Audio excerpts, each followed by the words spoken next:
Bonjour à tous. Alors cette semaine, je vais vous parler de Monsieur Monde. Il me confie la vente de sa maison à Saint-Cloud. Et au sujet des diagnostics, il me dit écoutez, moi je préfère attendre que nous ayons des acheteurs et que nous allions chez le notaire signer la promesse pour les faire réaliser. Alors en effet, pour la promesse, les diagnostics sont obligatoires.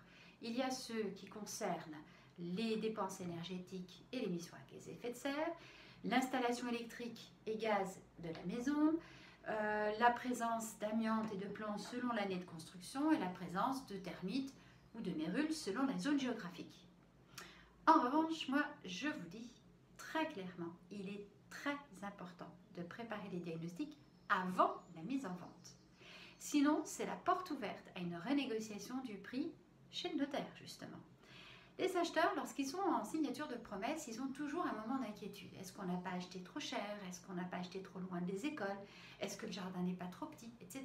Si à ce moment-là, il y a une nouvelle qui indique que le diagnostic comporte une anomalie qu'ils ne le savaient pas, eh bien, justement, il y a ce risque qu'ils renégocient le prix, voire qu'ils changent d'avis. Ça les inquiète, ça leur fait peur.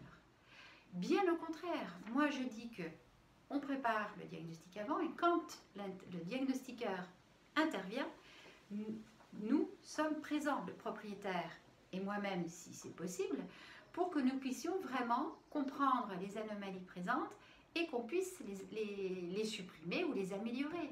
Parfois, il suffit de refixer une prise électrique, d'installer un abat-jour, d'installer une petite goulotte, de désobturer une aération de gaz, de repasser un coup de peinture sur une peinture qui contenait du plomb et qui est abîmée, de changer le toit, un petit toit en amiante qui contenait de l'amiante sur une cabane. Donc peu de choses qui permettent d'améliorer le diagnostic, voire avoir un diagnostic parfait. Donc vraiment c'est important. C'est très important pour le vendeur de bien préparer sa vente pour réussir sa vente. Pour l'acheteur aussi, c'est important qu'il ait tous les éléments en main pour qu'il puisse réussir son acquisition. N'hésitez pas à me contacter.